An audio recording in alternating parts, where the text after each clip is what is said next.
What is going on, guys? It is your boy Wolf Gainer Chris, or just simply Chris, whatever you guys would like to call me. Today, in my vlog, I said I was gonna do another reaction video for you guys. Today we have 4 true scary stories, one personal story that would belong to actually the actual person, Mr. Nightmare. Yeah. Anyways, I've decided to stop showing my face because a lot of people were like, "Oh, I don't like we always see your face, and we never get to basically see what's happening in the video." So today you'll be hearing me and what I be saying, and you'll be just all out watching the video. So, anyways, let's just get right onto it right now because sometimes my thing be glitching out sometimes. So, we're only gonna watch one story because my internet sucks, and the next time I'm gonna do a part 2 maybe, and I'm gonna watch the rest of the stories when I have better internet, and because sometimes even my PC or something be shutting down, everything be shutting down. So I'm not trying to do that to you guys. Anyways, let's just go and watch the stories.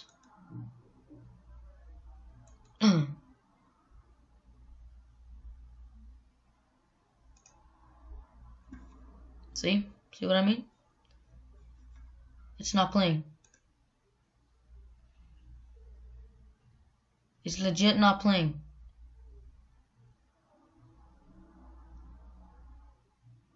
Look, see, it just popped that again. Hold on. I'm about to read you 4 true stories, 3 of which have been written by anonymous authors, and 1 of which has happened to me personally. When I finish reading all 4, I want you to comment which story you think happened to me. Number 4. I was 17 years old, and it happened on a late summer night. My dad and my little brother had gone to a Boy Scout campout. My dad was one of the Scoutmasters. Oh, Jesus, that picture. I was home alone with my mom for the weekend. She was already in bed at this point. It was about 2 in the morning, and I was just finishing up my late night gaming. I had to go to the bathroom one more time before going to sleep, though. While sitting on the toilet playing games on my phone, I heard the faintest little tap on the bathroom door. "Mom? Was that you?" "Mom," I yelled. It wasn't windy or anything. There didn't seem to be any logical way to dismiss it. I slowly and nervously opened the door. There was nobody there, but my bedroom door was now shut. I was certain I hadn't shut it. I went over to my mom's room and told her that I thought somebody was in my room. She didn't take me seriously and told me that she didn't know what to tell me. I tried to convince myself that maybe I did shut my door. I opened my door, feeling extremely freaked out, and when I snuck a peek into the room, I felt like my heart exploded inside my chest. I could see a hand sticking out from behind the dresser in the corner of my room. Oh my God. Somebody was hiding there. I ran to my mom's room and locked the door behind me. Holy crap. After quietly freaking out, telling her that there's a man in the house, she finally believed me and went straight to the phone to call the cops. I put my ear up against the door to try to hear anything going on outside. I eventually heard the man's footsteps come out from my room and slowly come closer to my mom's room until making it right outside the door and stopping. I could see the outlines of his shoes through the bottom crack of the door. He tried the doorknob, but thankfully it had a lock. It seemed the lock was enough to persuade him to give up because I heard him stomp downstairs and out the front door. I hurried to the window to see which way the man was heading, but he was already gone. Number 3. Wow. When I was younger, 10 years old at the time, my mom had just started letting me stay home alone. We had been watching my mom's friend's dog while they were on vacation. My mom worked weeknights, so she told me that they would come around back since the dog's cage was right next to the back door and that I had to let them in. I sat in the den by the back door with the dog by my side while I watched TV. He then started to growl and bark while looking out the window into the dark. I tried to see what he was barking at, but it was too dark. Of always good to course, have a I dog assumed around, it was to my be mom's friend coming to pick up the dog. I went over to the door, with the dog following me, and turned on the patio light. No. I couldn't see anyone out there at first, but the dog was still barking. I made sure to peek at every corner of the yard, and then I saw someone in the garden by our shed. It looked like my mom's friend. They seemed to be bending over, picking something up.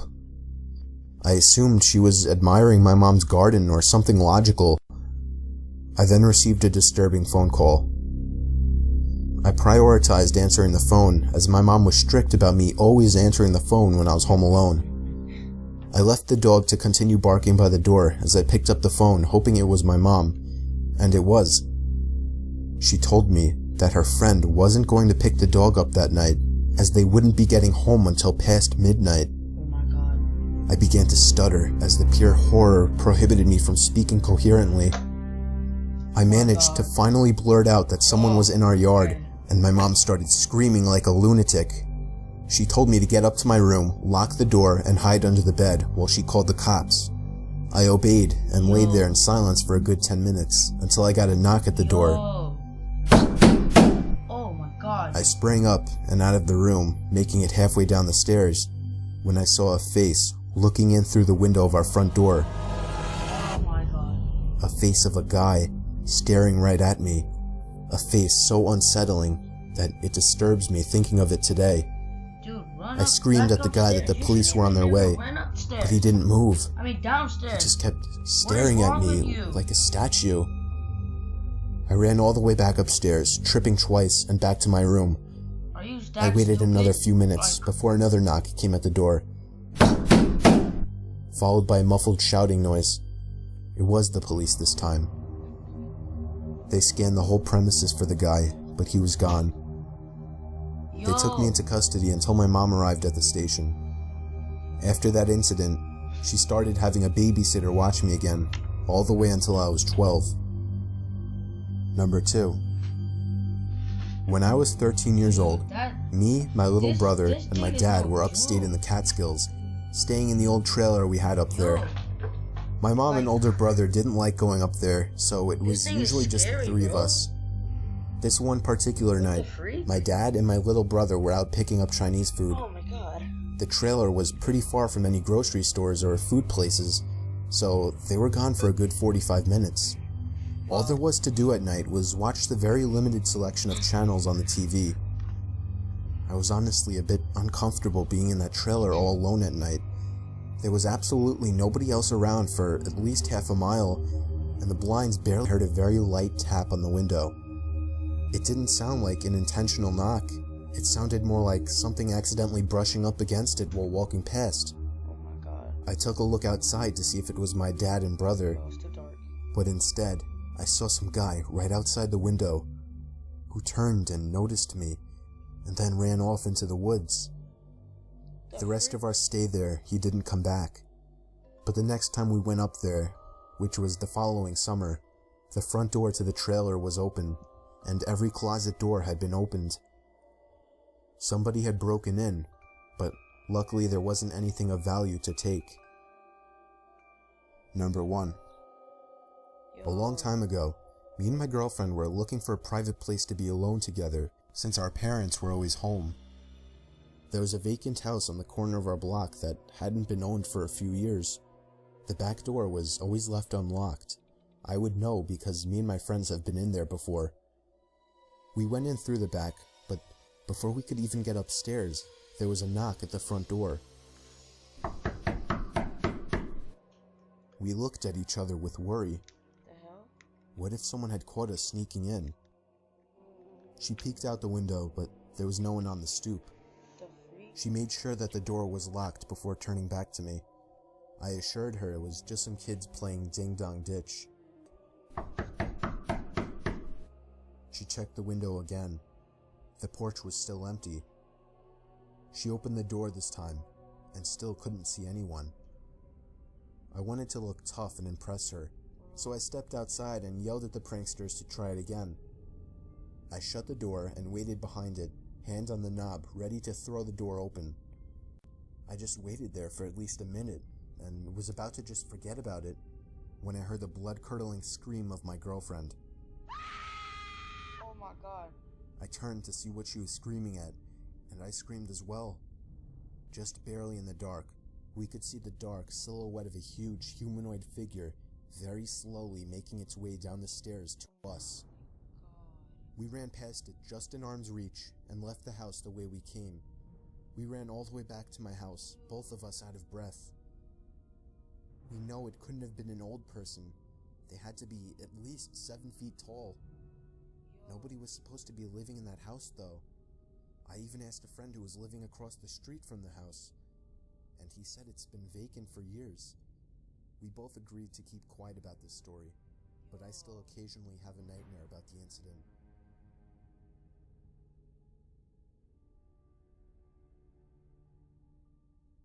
Out of these 4 stories, the one that happened to me was number 2.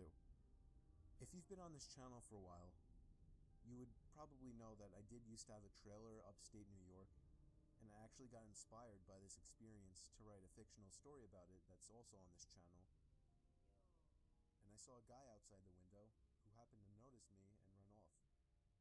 I'm pretty sure his only intentions were to scout the place out for breaking in and stealing something,